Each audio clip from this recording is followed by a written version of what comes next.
Hi friends, आप सभी का सुनील एग्जाम 100 चैनल में स्वागत है। आप सभी के लिए भौतिक विज्ञान के ऑब्जेक्टिव क्वेश्चंस लेके आए हैं जो कि लुसेंट का है। ये सारे क्वेश्चंस बहुत ही मस्त हैं। आप चाहे किसी भी कंपटीशन एग्जाम्स दे रहे हों या फिर किसी 10th 12th किसी भी क्लास में पढ़ रहे हों, उन सबके लिए ये क्वेश्चंस बहुत ही मस्त वाले होने वाले हैं। ये क्वेश्चन सारे पूछे गए क्वेश्चंस हैं, किसी न किसी एग्जाम्स में पूछे गए ही क्वेश्चन हैं। आप इस वीडियो को अंत तक देखिएगा। बहुत सारे क्वेश्चंस आपको ऐसे मिलेंगे जो आप पढ़े रहेंगे और कुछ क्वेश्चंस ऐसे मिलेंगे जिसको नहीं पढ़े रहेंगे। इन सारे में आपको फैक्चुअली क्वेश्चंस मिलेंगे। चलिए ठीक है, क्वेश्चंस स्टार्ट करते हैं पहले नंबर क्वेश्चन से। कार्य का मात्रक कार्य का मात्रक क्या होता है? कार्य का मात्रक क्या होता है? जूल। कार्य का मात्रक जूल होता है।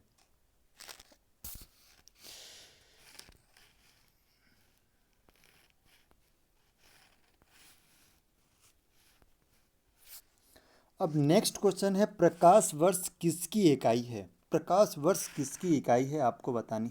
प्रकाश वर्ष किसकी इकाई है? जो प्रकाश वर्ष है वह किसकी इकाई है? तो वह सीधी सी बात है, वह दूरी की इकाई है। किसकी इकाई है? दूरी की इकाई है। बल की एसआई यूनिट्स क्या होती है? जो बल होता है उसका एसआई मात्रक क्या होता है? पास्कल। क्या होता है? पास्कल।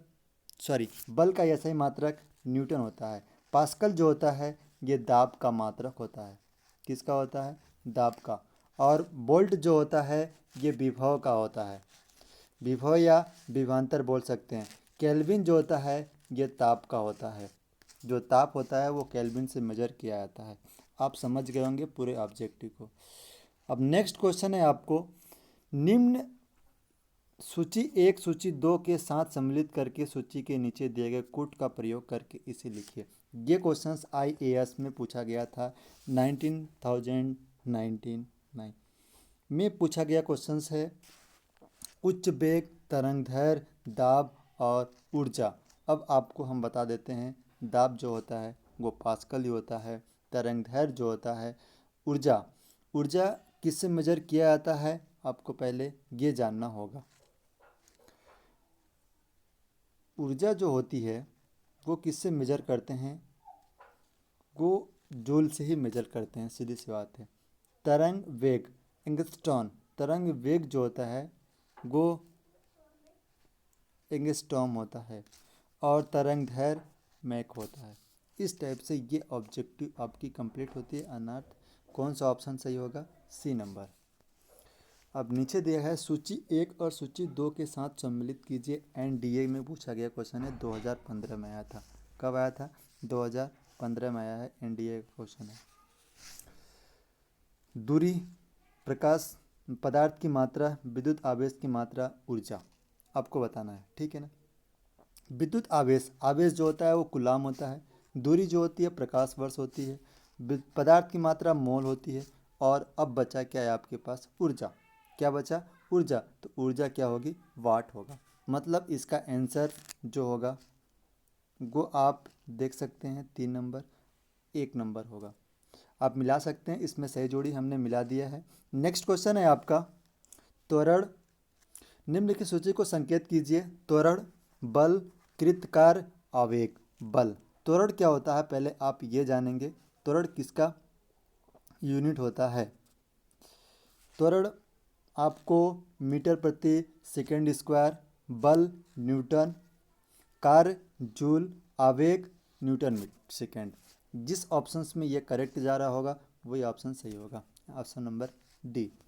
अब आता है next question, 6 number repeat question है। एक खगोलीय इकाई संबंधित है। एक खगोलीय इकाई संबंधित है, आपको इसका आंसर बताना है। तो किसका है? सूर्य एवं पृथ्वी के बीच की दूरी। खगोलीय इकाई जो होता है सूर्य और ये पृथ्वी के बीच की दूरी। पार्सेक, पार्सेक इकाई होती है, ये सीधी सी बात है दूरी की। दूरी की पार्सेक इकाई होती है। क्या होती है? पार्सेक। जिसको मेजर किया जाता है दूरी को वो पारस्यक होता है।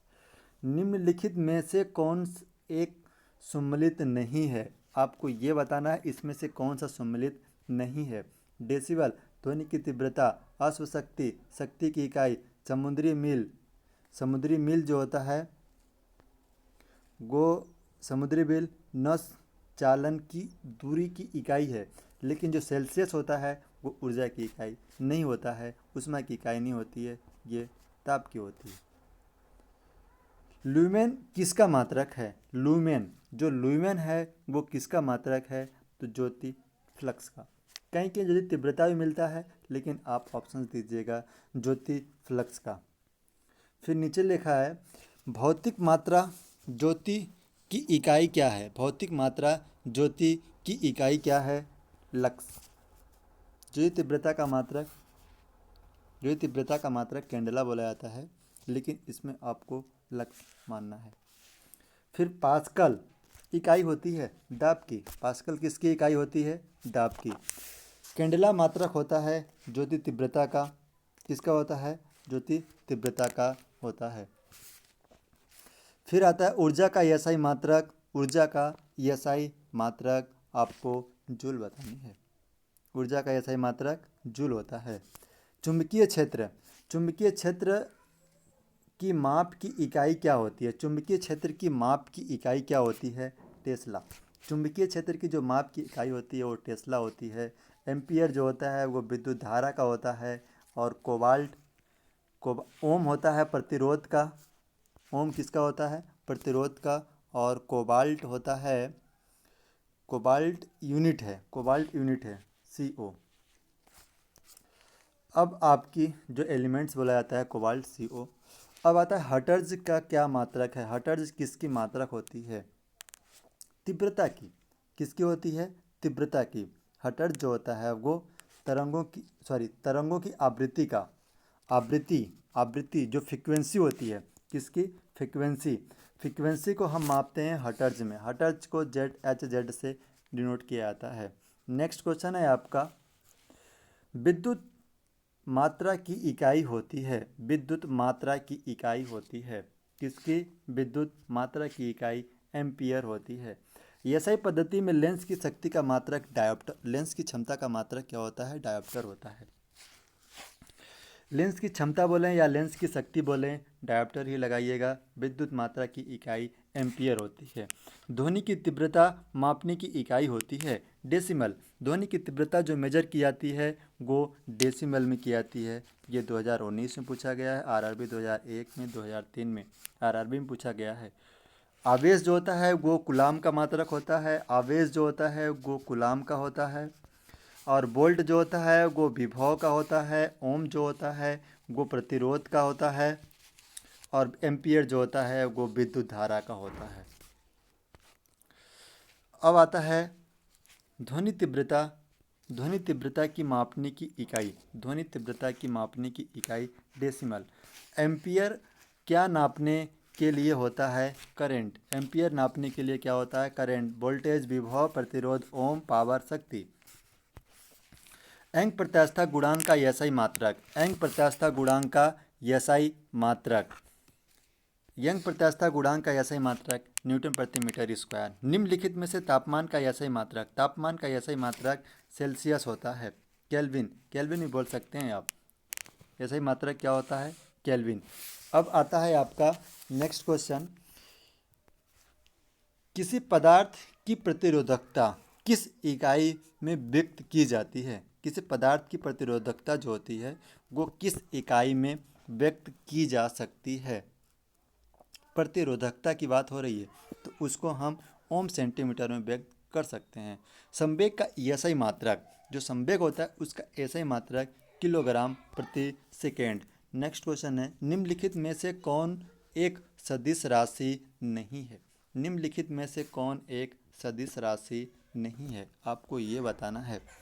तो सदिश राशि कौन सा नहीं है? आपको द्रव्यमान किसी चीज़ का जो वस्तु जगह घेरती है उसका भार होता है। अदिश राशि है। इसमें से आपको बताना है अदिश राशि कौन सी है। तो अदिश राशि आपको इसमें से अदिश राशि है अदिश राशि कौन सी है आपको ये बताना है। तो ऊर्जा, क्या है, ऊर्जा। अभी यहाँ से समझ आ रहा है संवेग, संवेग तो सदिश है, तो ये तो हो नहीं सकता, उपयुक्त में से सभी तो हो ही नहीं सकता क्योंकि कट गया, संवेग है तो। अब ऊर्जा और बल आगुण बचा था, तो जो बल आगुण होता है उसको टाउ से दर्शाते हैं, वो सदिश राशि होती है, लेकिन ऊर्जा जो होती है वो अदिश राशि है। निम्नलिखित में से कौन सा सदिश एक सदिश राशि है, निम्नलिखित में से कौन सा एक सदिश राशि है। 27 नंबर क्वेश्चन। संवेग, संवेग क्या है, एक सदिश राशि है। बाकी दाब हो गया, ऊर्जा हो गया, कार्य हो गया, ये तीनों अदिश राशियां हैं। निम्नलिखित में से कौन सी राशि सदिश नहीं है, निम्नलिखित में से कौन सी राशि सदिश नहीं है, जो कि आयतन है। क्या नहीं है, आयतन। 28 नंबर का डी नंबर आंसर होगा आयतन। फिर आता है नेक्स्ट क्वेश्चन, निम्नलिखित में से सदिश राशि है, सदिश राशि है, निम्नलिखित में से सदिश राशि वेग, द्रव्यमान, समय, लंबाई, वेग, द्रव्यमान, समय, लंबाई। तो इसमें से कौन सी सदिश राशि है आपको, तो आपको पता होना चाहिए जो वेग होता है वो सदिश राशि है, बाकी सारे अदिश राशियां हैं। निम्नलिखित में से कौन सा एक व्युत्पन्न व्युत्पन्न परिमाण नहीं है, निम्नलिखित में से कौन सा एक व्युत्पन्न परिमाण नहीं है। घनत्व, द्रव्यमान, आयतन, चाल। व्युत्पन्न परिमाण नहीं है तो वो द्रव्यमान, द्रव्यमान एक दूसरे का व्युत्पन्न नहीं होता है। जस्ट मतलब 10 किलो का है तो 10 किलो होगा, जितना सरफेस घेर रहा है उतना ही सरफेस घेरेगा। घनत्व, आयतन, चाल एक दूसरे के अपोजिट हो सकते हैं। त्वरण ज्ञात करने के लिए सूत्र क्या होता है, त्वरण ज्ञात करने के लिए सूत्र आपको पहले होता है v equal to u plus a t, u plus a T.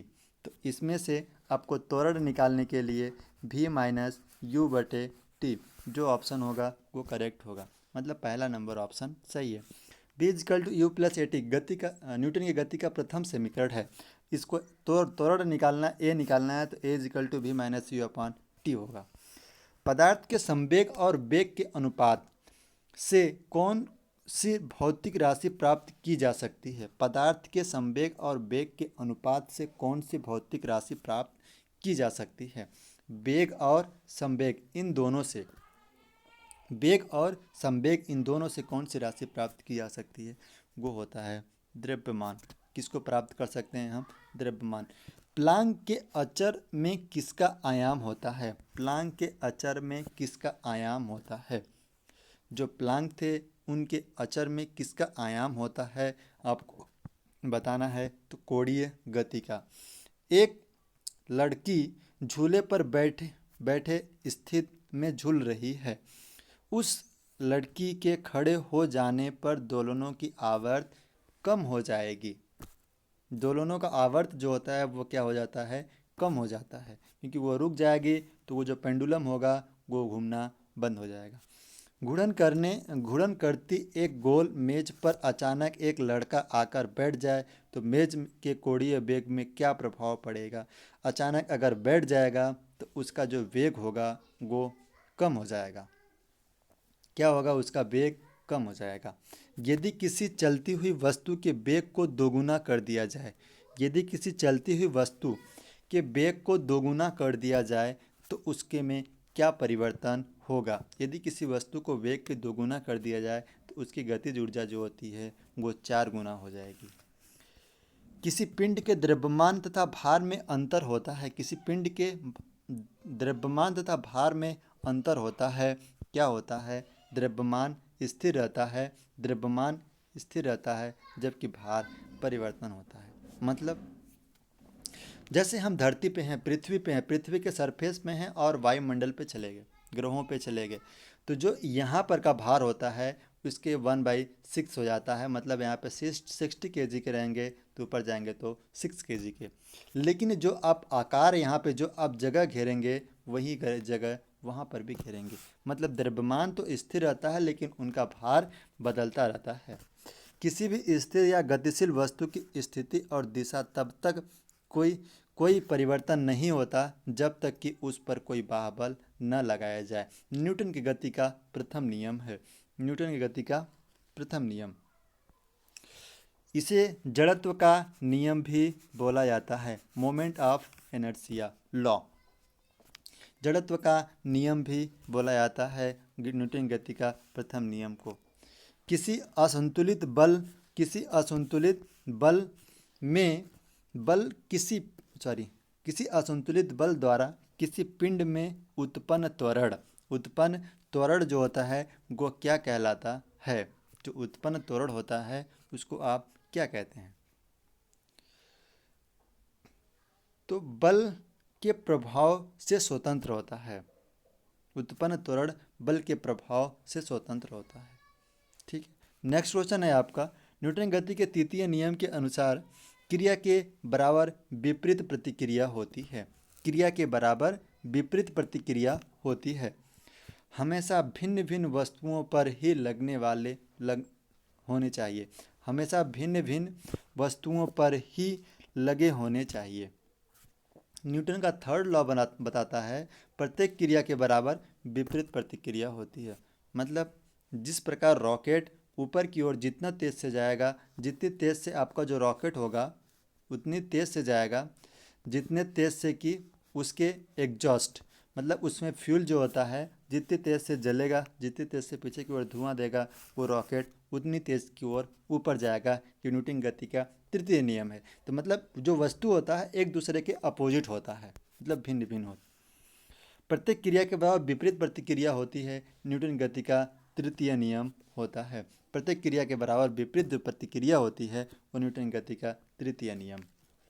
क्योंकि जो रॉकेट आपका इस टाइप से रॉकेट है, ठीक है, इस टाइप से आपका रॉकेट बना हुआ है।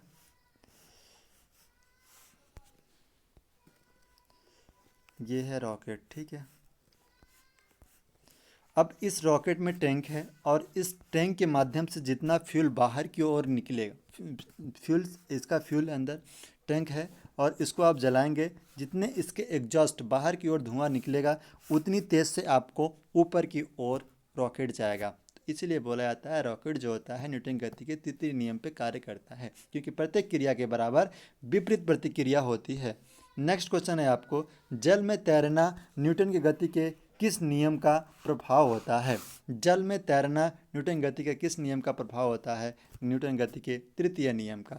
कोई पिंड तब तक विरामावस्था में नहीं बनेगा जब तक कि उस पर कोई बाहबल न लगाया जाए। यह कथन किसका था? यह कथन न्यूटन का था। यह कथन न्यूटन का था। यह न्यूटन का फर्स्ट लॉ ही है। फर्स्ट लॉ है आपका जब तक कोई वस्तु स्थिर है तो स्थिर ही रहेगी और विरामावस्था में है तो स्थिर है तो स्थिर ही रहेगी और गतिशील अवस्था में है तो गतिशील ही रहेगी, जब तक कि इस पर कोई बाहर से एक बल न लगाया जाए। ये होते हैं, किसने दिया था इसको? न्यूटन ने ही दिया था। बल की परिभाषा आती है न्यूटन के। बल की परिभाषा किससे आती है? न्यूटन के। न्यूटन गति के प्रथम नियम से, न्यूटन गति के द्वितीय नियम से, न्यूटन गति के तृतीय नियम से और गुरुत्वाकर्षण के नियम से। तो ये जो नियम आता है बल की परिभाषा, ये आती है न्यूटन के प्रथम नियम से, क्योंकि किसी वस्तु पर बल लगाते हैं तो प्रथम नियम ही होता है। किसी पिंड के नेक्स्ट क्वेश्चन है आपका, किसी पिंड के गुणधर्म को क्या कहते हैं जिससे वह सीधी रेखा में विराम या एक समान गति की स्थिति में किसी भी परिवर्तन का विरोध करती है?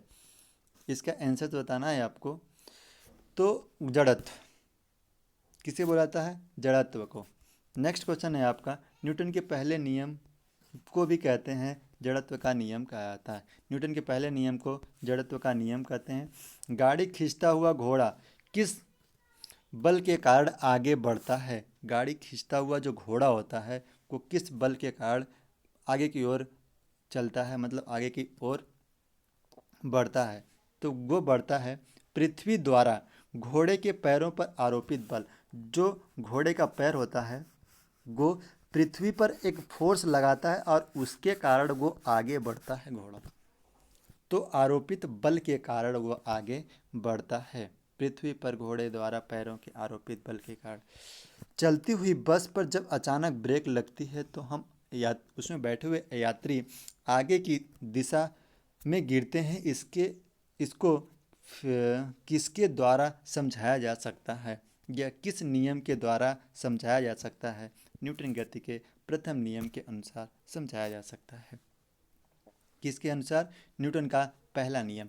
रॉकेट किस सिद्धांत पर कार्य करता है? जो रॉकेट होता है न्यूटन गति के तृतीय नियम पर कार्य करता है। अश्वशक्ति एकाएक चलना प्रारंभ कर दे तो आरोही के गिरने का आशंका का कारण है। विरामावस्था, अगर कोई विरामावस्था में रहेगा, अचानक चलेगा तो उसको गिरने की संभावना रहती है। क्रिकेट का खिलाड़ी तेजी से आती हुई गेंद को पीछे की ओर खींचता है, इससे क्या होता है? जो उसका बल होता है उसके गति को वो धीरे करता है, उसके गति को कंट्रोल करता है, अर्थात उसके वेग को शून्य करने का प्रयास करता है। तो बल विरामावस्था की स्थिति में आ जाए, जो बॉल है वो विरामावस्था की स्थिति में आ जाए। नेक्स्ट क्वेश्चन है, बल गुणनफल है। बल किसका गुणनफल है? तो द्रव्यमान और त्वरण का। द्रव्यमान और त्वरण, मास एंड एक्सेलरेशन का।